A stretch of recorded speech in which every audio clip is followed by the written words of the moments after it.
right? We not having that. We want to build a community, forever. Kids win, we win. Period.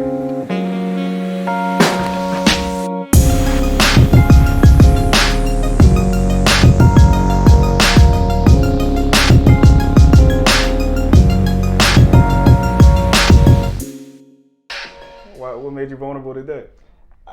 It's what's this season called? Spring. Pneumonia season. Yep. It's pneumonia season. When you take it off, you get sick.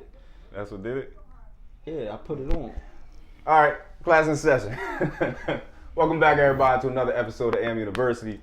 I'm your host, Antoine Miller. What we on, Wayne? Jamal Murray, 27. 27? Eddie 27. George. Eddie George. Eddie George was a monster. What's up, Wayne? Everything good. How you living? Pneumonia Looking good? weather. Pneumonia weather. Looking good. Wayne take said it he's off. feeling vulnerable with his outfit today. I'm not sure what that means, but you look good. You having a good week? You having a good week? Yeah. All right. Y'all like it? I Comment, like it. subscribe. I like it. Brian Turner. What's up, brother? Good brothers, how we doing? Long time no see, man. Long time no see. Last time I saw you, none of this was here. Nah. Babyface. Babyface, cornrows, all that, bro. How you living? How you living? All right. Yeah. Can't complain. Looking good. Happy to be here. Yeah, Cornrows. we happy to have you, bro. You got a picture with cornrows? Tons of them. Yeah, happy to have you, bro.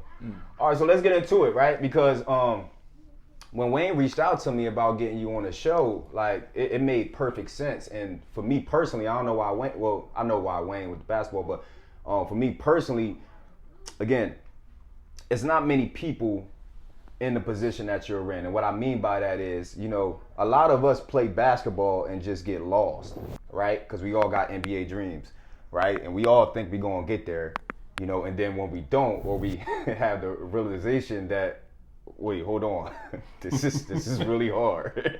Now what do I do, right? Your path from afar, you can go in further for me, didn't seem like it went that way, you're a criminal defense attorney. Yes. Now, right? Yes. Okay. So we don't see many of them. Right. We don't see lawyers at all. Not even a public defender. So I think that's really intriguing, and I think more people need to see that. First of all, but second, just getting into it. Let's start from the beginning. So from doing my research, you was a real diverse individual growing up, right? Like you was a 4-year starter in baseball and soccer on top of basketball? Soccer, baseball and soccer. Soccer was 3 years. Baseball was 2. I cut the baseball after 2 because I needed more time for basketball and soccer. Mm-hmm. But I had played those sports growing up. And you played the trombone? I did. How And the long did you drums. do that? I played the trombone since I was in like 3rd grade. So again, that's another intriguing part. What kid growing up does all those things? Coming from the Right? hood. And especially a person that was really that good at basketball. Right? Think about it. Like, so having that diversity as a youngster, you grew up in Pollock, right? I did. Yeah, in Camden, Pollock section of Camden. Uh, Yeah. So on up, so for you to go that route, right, and stay focused, how did you get to that point? To be honest, I think it might have been my pop. My pop was big on doing different stuff. Like I said, he was just big on doing different stuff. So my pop Just put different.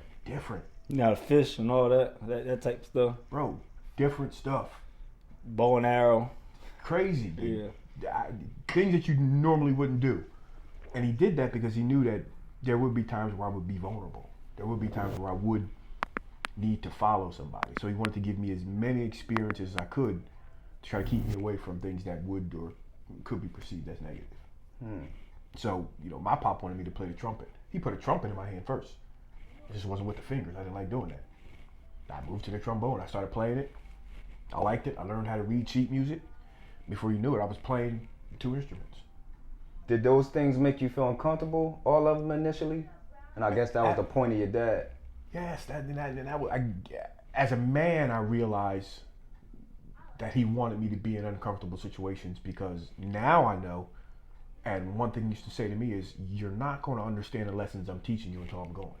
Strangest thing. I never understood what that meant. Shout out to my dad, Wayne Cash Absolutely. Senior. He always said stuff like that. Now my pop put me in uncomfortable situations so I could grow, so I could be a different person, so I wasn't this person who was just constantly in this square box that people were going to naturally put me in. You're not just going to naturally say he's a basketball player. My pop wasn't having it. My pop was like, no, he's a basketball player that at 4th grade read the newspaper to me word for word at the breakfast table. He forced me to read the newspaper to him. Sound out every word, sound out every vowel. Stop at the end where there were periods. If I'm going to say the word T, make sure I can hear the letter. Little tiny things like that, he kind of forced me to do to sort of make me more well-rounded. Where your pop was from? My pop, initially, my pop was from Cinnaminson. So my pop was born and raised in Cinnaminson, New Jersey. And he did a lot. My pop, every job you can name, he did it until he finally became a pressman. He was a master pressman. He ran this big machine.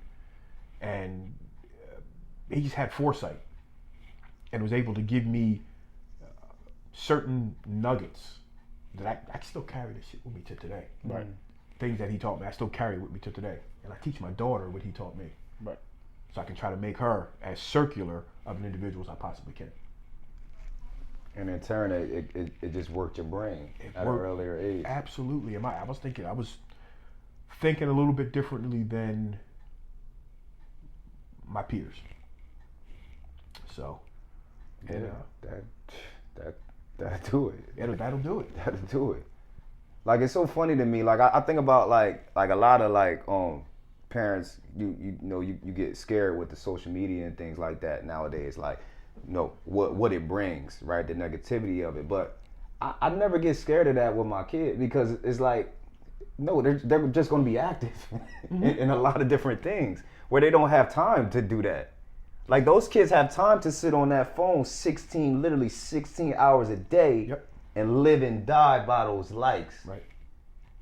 Because you don't feel like you have self-worth. Absolutely. That all starts at home. Right? Like, you think about it, that all starts at home. So don't you think we kind of like going into like a different world right now? Like the parenting that we grew up on, you can't parent the same in this time.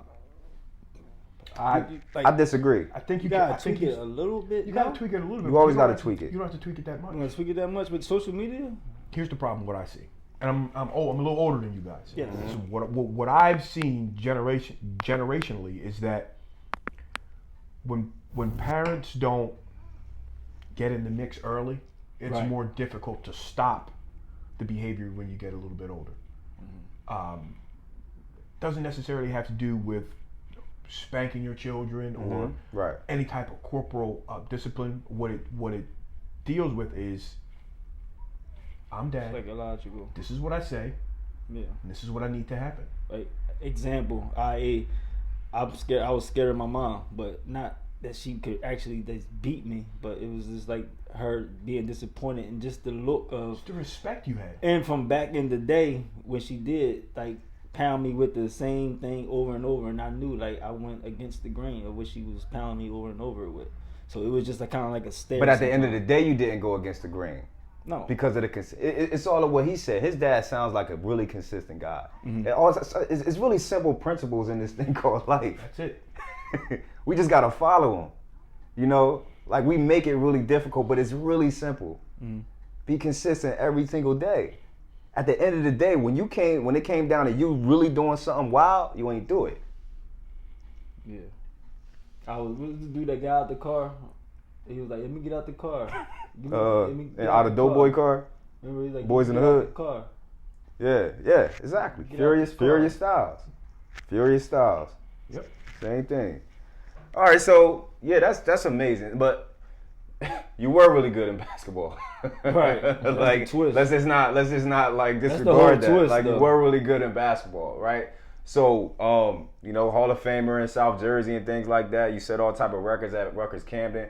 But I kind of want you to walk us through high school to Davidson. You went to Davidson first, and then Davidson to Rutgers, because anybody that played Division I basketball, I gotta hear their story for the kids out there because again, I'm a high school basketball coach, and these kids' brains is through the roof with the Division I dream, right? Not putting it in proper perspective. So I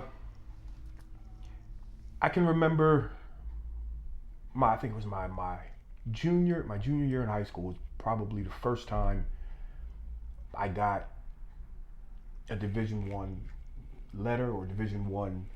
Was that Morristown Friends? Yeah, when I was at Friends.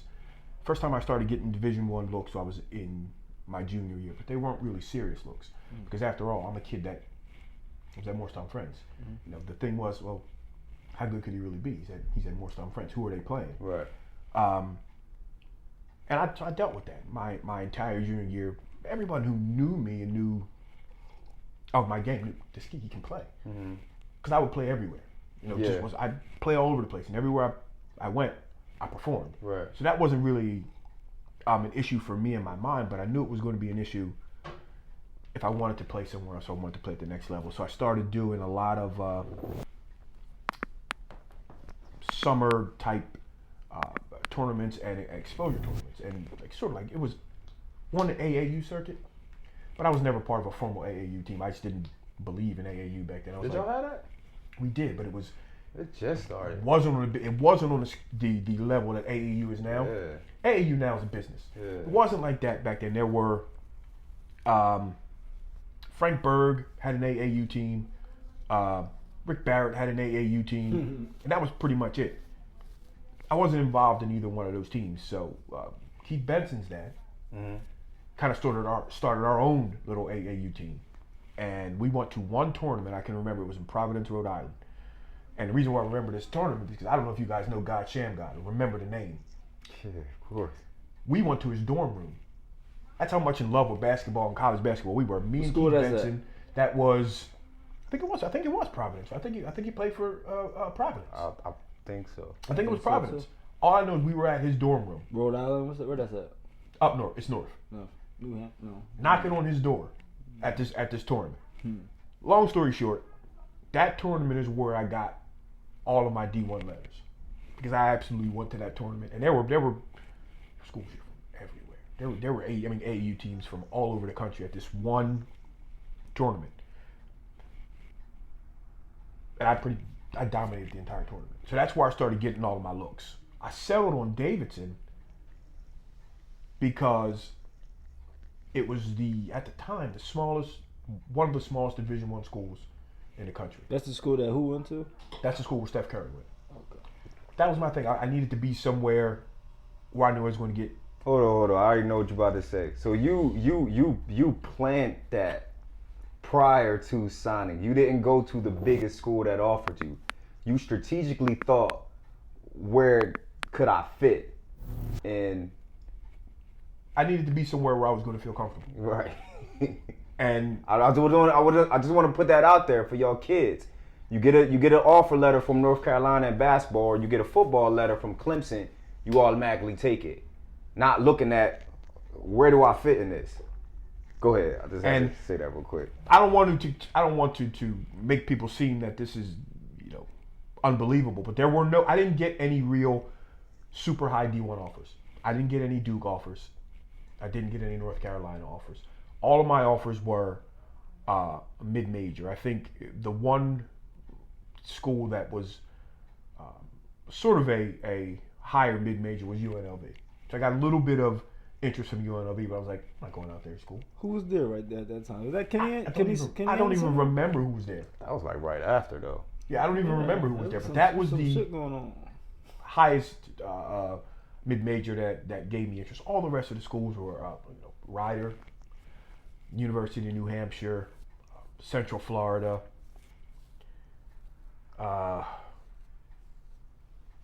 schools that are along that line. And this was because you went to Morristown Friends. And I think that was because I'm certain of that. I went to Morristown Friends, but when I went to Davidson and I went to the school, first of all, coach is fantastic. Absolutely phenomenal. Probably one of the best coaches. What's his name? McKillop. Probably one of the best coaches in college basketball, hands down. At Davidson. Phenomenal. Came to my house, brought me down, brought my parents down, told my parents the truth. he said, listen, he stays here for 4 years. He said he might be a draft pick. The problem that I had with that transition from Morristown Friends to Davidson is I wasn't ready to be a college student athlete. Absolutely wasn't ready. Absolutely was not mature. Coming from Morristown Friends? Was not mature enough. I was academically ready. I was not. For the real world. I was not mature enough. Go to North Carolina. For the freedom? For the freedom. When I was at Davidson, my GPA was barely scratching 2.0 after my sophomore year. I started both years. This is the person I used to talk to when I was kind of struggling at Rutgers-Camden with my grades and stuff. I used to come talk to him. He told me these stories, y'all. So, You were like an academic. You used to win awards in high school school and for stuff like academics. You know, you know how that made me feel as a kid that I consider myself smart. So I'm going to this school and I'm like, what the fuck is going? I can't get a 3.0 here. I struggled to maintain that balance of being a Division I athlete and being able to maintain the GPA that I needed to play. So like I said, I played a lot. I mean, we played Duke, we played everybody. University of Cal, we played on TV. So I'm playing high level basketball, but I'm not achieving in the classroom and I can't find the balance. I can't figure it out. I can't figure out how to get my grades up, because ultimately in my mind I know the percentages, I know the numbers. I can go overseas, I know that. Not gonna be a problem. I have no doubt in my mind that I could have played overseas. That's not what I wanted. I wanted to play in the league. Yeah, fair. But I knew the numbers, I knew the percentages. And my GPA was at a point where if the percentages are not in my favor, which they were likely not to be, then I'm stuck. I have a undergraduate degree, which I knew in my head it's not going to be enough, given it the way that the world was trending. Parents were coming up, high school degree was enough. You could survive, you could raise your family. Of course. We were getting to the point where you needed more. You needed more degrees. You needed an advanced degree in order to get ahead. You needed an advanced degree to get ahead. So I was like, I got a decision to make. I can either stay here and struggle Drop some gems. to try to get my GPA up to a 3.4 to get into law school. Because if I don't, I won't get into law school. I don't care where I'm coming from. I don't care who I am. Or I can go back home, start fresh, have 2 years to build a new GPA in order to get into law school. So that was my decision. That was a tough decision, and that was my pop's advice. He said, you have to take these 2 scenarios and figure out what you want to do. I support you either way. But he said, you have a long-term goal. My long-term goal was always to be an attorney. If you check my Bonsall yearbook when I was in 7th grade, I told you I wanted to be an attorney. That's what I wanted to do. So I put all that together, made a decision. I said, I'm going to go back home, transfer to Rutgers, it's in Camden, and get my degree there, and then apply to that law school. I never had planned on playing basketball at Rutgers. That wasn't a design. Wow. I was just going to come back home and finish school. And just stop playing basketball altogether. I wouldn't stop playing. I was at a point in my basketball career as a sophomore in college that if I came back and finished my degree in 2 years, I could have still played overseas. Hold on. And anybody that know me know I'm the harshest critic ever with basketball players. Like if this guy got 45, I might say he not good. You could play, bro. Right? You was an ox and you really shot the basketball. You was a really good basketball player. Knowing that yourself, you still had that mentality that you just told me. Knowing what you physically was in your prime as far as your body, and you still had the strength and the fortitude to think that way. I'll tell you why. I knew I could play. It's not an issue. But I also had to be honest with myself and say, you know what? There are 10,000 knees. I ain't the only BT. I bet you if you go to Philly, I bet you got 10 of them. You go to Virginia, you'll probably find another 10. We're all fighting for that same spot on an NBA roster. There are not many DeJuan Wagner type players. There are not many first round draft picks. If you look at the players on the NBA, history of the NBA, what do you got? 5,000 players? 5,000. The history of the NBA, 5,000. It's about that number, right? It's crazy. Something like that? Yeah. Yeah. How many basketball players have come through Division 3, 2, and 1 who thought they were going to make it to the NBA? I never doubted my skills. It was never really about me doubting my skills. What I did is I sort of played the lottery and my chances. That was sort of my way to go about it. So many good basketball players. I've seen a lot, played with a lot who never made it to the NBA. Sure, they went overseas, made a couple bucks. All right, I go overseas, I make 10 grand a month, 2 or 3 years. Money's not guaranteed.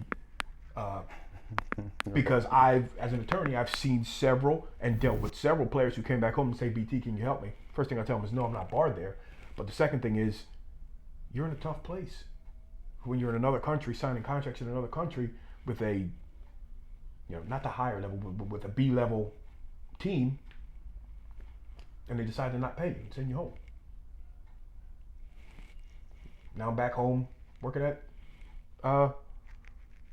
if I'm working at all, working It's working. We're working now. In the real world, you gotta switch over. Right. Yeah. And there's nothing wrong with that. There's nothing wrong with that type. If you're gonna come home and work, but the whole thing is that's not what you were planning to do. That's not how you prepared your life. That's not how you set your life up. No. You had other plans. So I tried to look at it proactively. Where am I going to be in 10 years? Where am I going to be in 20 years? I never wanted to be in a situation where I didn't have a plan. Y'all give me a beer, y'all. Y'all crazy. I try to always have a plan. And I try that now. Sometimes it doesn't work.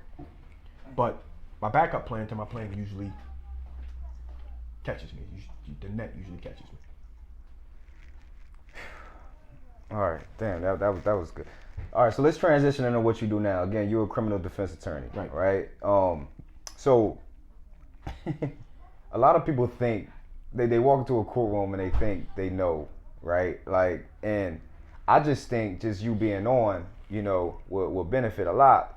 What's some of the misconceptions that, because this is talking about the black community here, what's some of the misconceptions that black people have in the courtroom? I mean, you could think of anything, whatever experience that you have, like, because our mind is totally different from what the reality is in the courtroom. Okay. One, and I can't say it's a misconception, but I'm going to give you a scenario. Okay. And I don't want it to be strictly viewed as a misconception, but it's just a scenario of what has been expressed to me when people walk into my office and we talk. It's that the entire system is in cahoots to attack them. In my experience, let's say this, for me, no. Because if you're hiring me as a defense attorney, now I've been asked this question, do you work with the prosecutors, or why are you so friendly with the prosecutors? And why are you talking to them in that fashion? You're supposed to be fighting for me. And my answer sometimes is difficult for people to understand, but it's the truth. I'm like, listen, I represent you.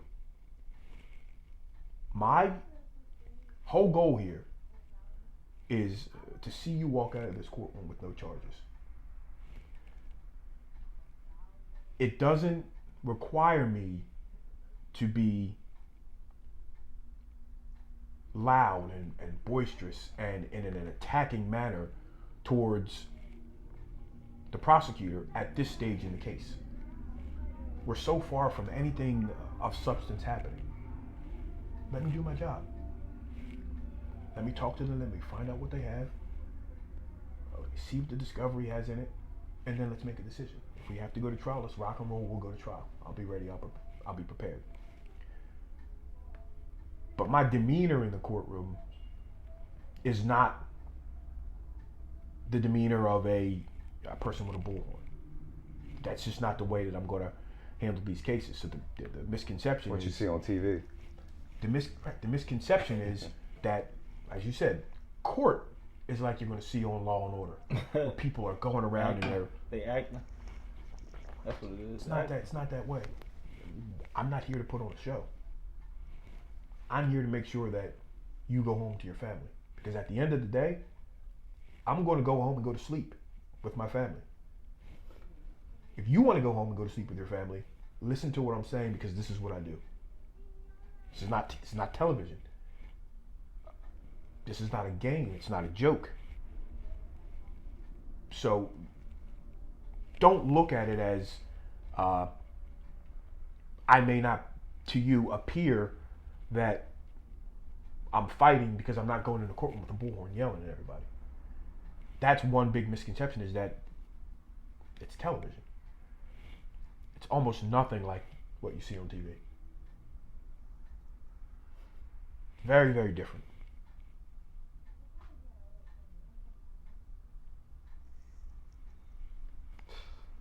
Facts. Totally different. Because I'm sitting here thinking about what you said about the cahoots thing. Like, I didn't even think about that until you said it, and it started working my brain. Like, we all think that, actually.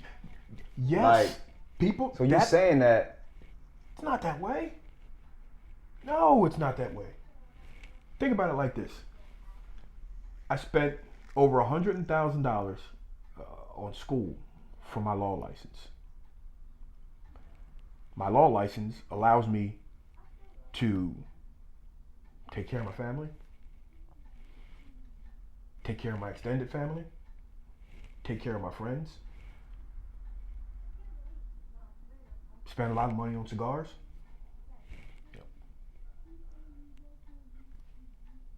Am I going to give that up to make a deal on your case where the fee for that case may only be $10,000? Am I going to risk that and give up my entire career and have my license taken away for being unethical? Absolutely not. this isn't me speaking, but it could be what somebody portrayed to be. Isn't that what the system is made for? No. What you just said? Absolutely not. The system is not made for me as a defense attorney to talk to the prosecutor and somehow arrange for you not to get the best deal possible. Now, the system is made for the prosecutor and I to negotiate a deal. And if my client decides to accept that deal, so be it. But the system is not designed for me to negotiate with the prosecutor and say, well, yeah, we'll accept that deal, me knowing as a defense attorney that it's not the best deal that I could possibly get. That would be a disservice to my client. And it hurts your credibility at the end of the day. It does. Correct? And as of right now, my credibility is not hurting. Because I try to do the right thing by all my clients. Never advertised.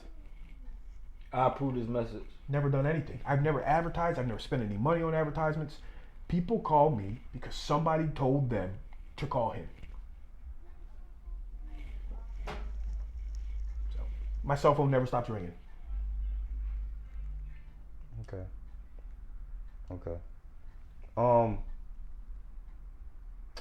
What's some things that people in the black community should be more knowledgeable of going into the courtroom? Because the reality is, right, most people, they're either not smart enough or they don't have the financial means to get to hire attorneys. So they gotta go with public defenders. Which, I mean, I can imagine what the stats of public defenders are. It's probably staggering. So, with that being said, what is some things, some just generic things that people should be more cognizant of, when going into them public defenders' offices or walking in the courtroom, or even hiring a lawyer? And that's a good question. And I tell people all the time, when someone comes in my office and let's say they have a serious case, because I can tell whether it's a serious case or not a serious case. Before they leave my office, if they don't decide to hire me, I tell them, hire somebody. If it's not me, that's fine. But you need to be represented in this case. Because there are some times where, for whatever reason, they may not feel comfortable hiring me, which is fine. I get it. I don't take anything from that, because at the end of the day, your choice of attorney is a personal choice. It's got to be. I have to feel comfortable with my attorney. Right. Definitely. Everybody's not going to feel comfortable with the same people, and I get that. But what I stress is that, listen, the court, it's a system, and when you think about the word system, it requires a process. Well, I'm a superstar system player, so I understand exactly what you mean in the system. Like, if you put me in the right system, I'm a superstar. Well, you are right. So it's a system, which means do your best to learn the system. If you learn the system, you learn where the pieces go. You learn how and why the pieces move where they move. You may not know the intricacies of the actual law, but if you learn the system, you're giving yourself a better opportunity to ask the questions that need to be asked when you're hiring an attorney. I'll be honest with you. What I learned in law school, you can learn at your public library for free. And I say that, and I base that off of a movie. I don't know if you guys remember the movie with Matt Damon, where he's a smart kid, he's doing all this stuff, Good Will Hunting. And he says, I got all this information for essentially the price of a library card and some overdue books. I'm not saying that it's easy. What I'm saying is that you can teach yourself the procedures of the court system for free in the library. I stress for people to know and understand how our system works for one reason. Nothing happens without an interpretation of the law. Our entire country, everything we do is written based on a law. It's woven into the law. Why would you not want to know that? I said that when I was like 13 years old. All these decisions that are being made by other individuals, and they seem to affect the masses. Right. All based on law, policy, and procedure. Things that you can learn for free. Anything that the government does, anything that the government passes is free information you can get. So shout out to 50, that for life thing, that can happen. Like that, it's based on a true story, It's a true story. But that's real. It's listen. Doing my criminal defense for the years that I've been doing it, I make tons and tons of jail visits, and I talk to people. And sometimes I learn from my clients, and I'm not ashamed of it, because that's the process of learning. I'm not the smartest person in the world. Things that I don't know. When an individual is fighting for his life and his freedom, he may want to go learn what he's facing, and in that may be able to relay information to me as an attorney that I haven't yet considered. It happens. But when you hear the term jailhouse lawyers, that's a real thing. They're studying the law now. The way that they're explaining it or synthesizing it may be improper at times, but they're learning. They're learning and understand, okay, I know what that law means. I know that law hasn't been overruled yet. I know it's still good law. I know that means it's precedent in my case. That means I can use this as a defense for me. Mr. Turner, what about this case? Then we'll sit there and we'll talk about that case. And what that spurs, and also there's these other 3 cases that follow this case, which can help you as well. but it's the process of trying to learn, and that's in that small circle, the process of them trying to learn the procedures of the case that's against them. And it's even more minor for traffic tickets and things like that. You can pull up every traffic code online, and you can read the statute. You can say, okay, this is what the statute says. Now I know what the state needs to prove. Right in front of you. Right in front of you. Now, okay, so the state needs to prove this, this, and this. Well, I don't think I did that in this case. This is what I did. Let me plug in these facts. If the state says they have to, if the statute says the state has to prove this, this, and this to find me guilty, I know that the officer, or whoever the witness is going to have to come in and testify that this, and this happens. So when they testify, I'm going to prepare my questions for him based on this, and this. Now, look, that's a rudimentary way of looking at it, and it's a lot more simplistic than how it actually is, but at least you understand the procedure.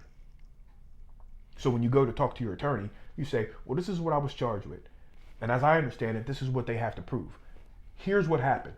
How can you help me fit what happened into these spaces, so when you talk to the officer, when you cross-examine the officer, we make sure we hit on these points. Now you're informed. Now you can have a dialogue with your attorney. I ask my clients when they come in, do you understand this? Do you understand what you're charged with? Let's talk about it. Here's your discovery package. Read through it. If you have any questions, come back. We're talking back and forth. This is a cooperative effort between us. Do you understand? At the end of the day, I work for you. Don't get it twisted. I work for you. Ultimately, the judgment calls up to me what I want to do legally, but I work for you. So we have to be partners in this case. Okay. Let's end with this. Twofold question. How is it in that space, you being, black? Because again, it is what it is. It's not many of you in this field, and we're appreciative of you, first of all, for being in that space. And what's that number from that 10,000 people trying to be the same 10,000 BTs, and what's that number shrunk from when you went to the attorney field? That's a great question. You know what I'm talking about? When you said it's like 10,000 was trying to get that NBA spot, when you said, okay, right, I did the numbers, when you went to the law, what that number shrunk down from 10? There's definitely, it shrunk down a lot. If you're just talking about how many black attorneys there are. Yeah. Into hundreds. Yeah, I wouldn't say that the number flip-flops, but it's nowhere near the same. I'll say that. And as a black attorney, it's I have to be excellent. On your shit. All the time. Explain. Society already doesn't give me, historically, an equal shot. This field is no different. I don't think that I'd be given the benefit of the doubt for mistakes as a black attorney that were made for an attorney who wasn't black. I have to be perfect. I have to be excellent. I can't make a mistake. Because there are so few black attorneys that when I make a mistake, it reflects on all of us. Can't make a mistake. I gotta be excellent. I don't have any other explanation. I would like to make it a lot more colorful, but that's just the reality of it. As a visible attorney, I make a mistake. That sort of reflects on black attorneys in general. Go for Pedro. Who Pedro? You don't remember that movie? Come on, bro. Napoleon Dynamite, bro. You kidding me? Tripping. Nah, I thought that was Scarface. But what you just said, and don't get me wrong, we're talented enough to do these things. You gotta be damn near perfect. You're talented enough to be damn near perfect, right? But what I want black people, black men, more specifically, to realize is what BT just said. You mess up, bro. No, you messing it up for the next 10, 15, 25 guys that want to do the same thing. And do you necessarily want to be in that spot? Charles Barkley, I'm not a role model. No, you are. Because if you're not, you messing it up for everybody that come behind you. So like we gotta uphold these manners, bro. Like, and you just said it perfectly. We have to, because it's our duty. We can't have all the glitz and glamour and then not deal with the negative. This is what it is for us. Accept it. Or get out the way. Right. Right? Or get out the way. Simple. I agree. Where anybody can reach you at, they wanted to talk to you more, consult with you. A lawyer need a lawyer. Yep. So if you need, listen, Give all your information. I give out my cell phone number, and I give out my cell phone number for a reason. My number is 609-509-1852. If you have any problems or questions, here's what I ask. Send me a text message first. Let me know that you're going to call me. I get so many calls during the day that I cannot answer them all, but if you send me a text message, I can get back to you. You can email me at brianturneresq@gmail.com. Send me an email. I'll try to get you an answer. And if I can't get you an answer, I'll let you know. And I can get you to somebody who can answer your question. Appreciate it. Appreciate you, big bro. Word. Weezy, that's true story.